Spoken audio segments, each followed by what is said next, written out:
አደይ ምን ይመለከታል? አረዳይ ምን እንዳረጋጋው ጎረቤት እንዳይሰማ። ምን ይመለከታል ነው ያልሽው? እና አሳይሻ ምን እንደሚመለከት ልቀቀኝ። እና ማታ እዚህ አልነበርኩም። መንገድ ላይ ራሴ ስወድቄ ንጉስና ደመቀ ወደ ቤታቸው ወስዶኝ ነበር። ምን? እነሱ ጋር ደግሞ ምን ትሰሪያለሽ? ስለዚህ ለምን ከዴብ ጋር ጊዜ አናሳልፍም ብዬ ነው ይሄን ያደረኩት። ወደድከው?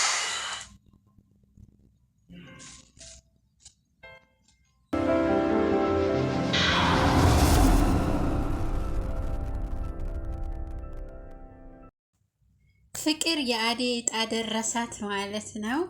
ዴቭ አደይን በማግኘቱ በጣም ደስተኛ ነበረ። ኤላ ቤት ሄዶ ሊዱ ወዳውኑ እንደነገረችው ወዳውኑ እየሮጠ ነው የሄደው ማለት ነው ወደ አደይ። ምን ዋጋ አለው ታዲያ? ግን አያምናት። ቢያምናትና ወይም ደግሞ ትክክለኛ አፍቃሪ ቢሆን እንዴት በጓጓላት። ነገር ግን እሱ የሰማውን ሁሉ ያምናል።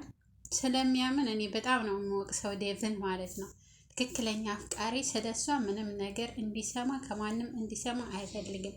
ነገር ግን እሷ ያለችውን ብቻ መስማት ነበረበት። እሷ ያለችውን ብቻ ማመን ነበረበት እና ምንም እንደማታጠፋ ምንም እንደማታደርግ አደይ ያውቃል። ነገር ግን ከልቡ ሊያምን አልቻለም ማለት ነው። እንግዲህ ኤላ ቤት ሄዶ በጣም ደስ ነው ያለው በማግኘቱ። እሷም ራሱ ፈገግ አለች ማለት ነው። የሆነ ነገር ያረጓታል ብዬ ነበረ። እነ ዳይመንድ ምንም አላረጓትም። ያው ለቀቃት፣ ምንም አላረጋትም። እሺ ብሎ ለቀቃት ልጁ ማለት ነው።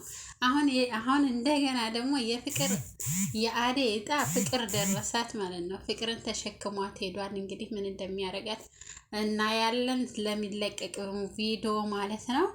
ነገር ግን ሊዲያ አሁን በጣም ተናዳለች። የፍቅርን ነገር በሙሉ ዘህዝካ ከተናገረች እያንዳንዱ ነገር ሁሉም ሰው የሚጠምዳት ፍቅርን ነው ማለት ነው። ለምን ሊዲያ አሁን መናገር አለባት። አንደኛ በጣም አስከፍታታለች፣ ስልኳን ወስዳባታለች እና ስልኳን ቤቱን ዘግታባታለች። ክላሷ ውስጥ እንደሆነ ስለቆለፈችባት የሆነ ነገር እየሰራች ነበረ ፍቅር።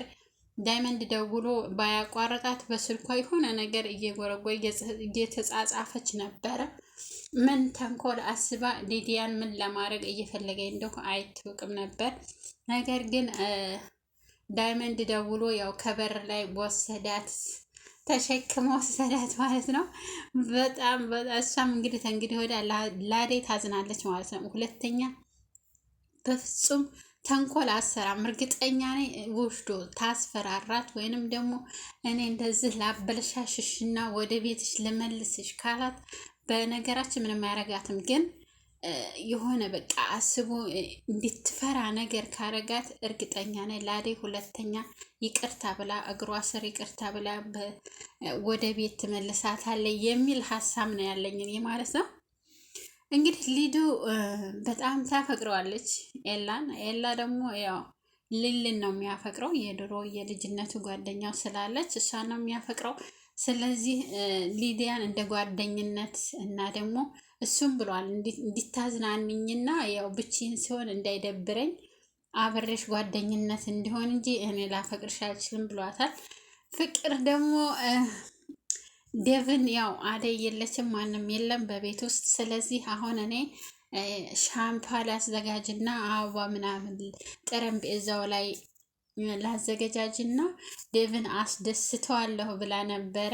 ያው እንደዛው እንዳልኳችሁ አደረገችና ዴቭን ተመኝተው አስወጣችና ሳሎን አመጣችው። ከዛ በኋላ እኔ እናንተ በቃ ፈታ ማለት አለብን። እኔ ላንተ ምንም ማድረግ አለሁኝ። ህይወትሽን ሰዊ ብሉኝ እንኳን እሰዋለሁኝ። በቃ ላንተ ማልሆነው ነገር ማላደርገው ነገር የለም። ፍቅሬን ተረደይ፣ ልቤ ባንተ ደምታለች እያለችው ነበረ። ነገር ግን እሱ አልፈለገም ማለት ነው። እኔም እንዳንቺ ልቤን የምታደመውና እማፈቅራት እምወዳት ለዘላለም ልቤ ላይ ቦታ ያላት ሴት አለችኝ። በፍጹም አንቺን ላገባሽና ወይንም ደግሞ ከአንቺ ጋር ጊዜ ላሳልፍ አልችልም ሲላት በጣም ተናደደች። በጣም ከሚባለው በላይ እባክሽን ተኝ፣ ከዚህ ቀደም ነግሬሻለሁ፣ አሁንም ለመንኩሽ፣ እባክሽ ተኝ ብሎ ሲላት እሷ በጣም በቃ ከሚባለው በላይ ተናደደች ማለት ነው። እኔ ልቤ እየቆሰለልህ ለአንተ ይህን ያህል ፍቅር እያለኝ ለምንድን ነው ፍቅሬን የማትቀበለው? ለምን ልቤን ታደመዋለህ? አንቺስ ለምን ልቤን ታደመዋለሽ? አንቺ እኮ የሚያፈቅረን ሰው ስትረጂ ነው ፍቅር የሚገባሽ። አንቺ እኮ ፍቅር ሳይሆን እልህ ነው የተያያዘሽ እንጂ አንቺ እኔን አፍቅረሽ አይደለም። በቃ ለምን አትተኝም? ተኝ ብዬሻለሁ። በቃ እሺ ደብዬ እንውጣና እንዝናና። ደብዬ እሺ ቤት ውስጥ ይኸው አዘጋጅቻለሁ። ደብዬ እስኪ ምን ልሆነልህ? በቃ ምን ላርግልህ ስትለው እሱ በፍጹም ምንም አርግልኝ አልልሽም፣ ወንድ ልጅ ከቆረጠ እንደሚባለው ማለት ነው። እሱም በጣም ከሚባለው በላይ ቆርጧል። በቃ እኔ አልወድሽም ምንም እንደ ሲናገር እንኳን ምንም ቅርም አይለው ማለት ነው። ምንም ቅርም አይለው። በቃ እኔ አልወድሽም ከልቡ ነው። በቃ እኔ አልወድሽም ተኝ፣ በቃ እኔ አላፈቅርሽም፣ እኔ አፈቅርሃለሁ፣ እኔ ወድሃለሁ፣ እኔ ልቤ ደግሞ አለህ፣ ልቤ እንዲኮነልህ ልቤ። ወይኔ እኛ ሴቶች ስናፈቅር እንደዚህ ወንድን ከተለማመጥ ነው እኮ በጣም ከሚባለው በላይ ወደው እየጠላን ነው የሚመጣው። በነገራችን ይሄ ጥሩ ትምህርት ነው።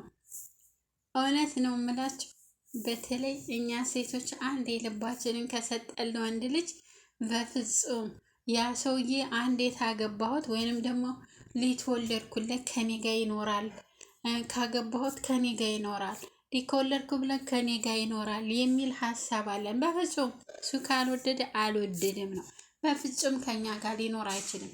እየነረድ ያለው እምወዳትንና እማፈቅራትን አብሬ ይኖራለሁ ይላል እንጂ በፍጹም ከኛ ጋር ልጅ ስላለው ልጅ ስለወለድንለት ወይም ደግሞ ልጅ ስለወለድኩለት በፍጹም ከኔ ጋር ሊኖር አይችልም ማለት ነው። ዋናው ነገር የሰው ልጅ ወንድ ልጅ ቢወድሽ አንቺ ሌላ ብትወጂ፣ ወንድ ልጅ ከወደደሽ ያንን የሚወድሽን ነው እንጂ ማግባት ያለብሽ የምትወጂውን ሳይወድሽ እንዳታገቢ እላለሁኝ።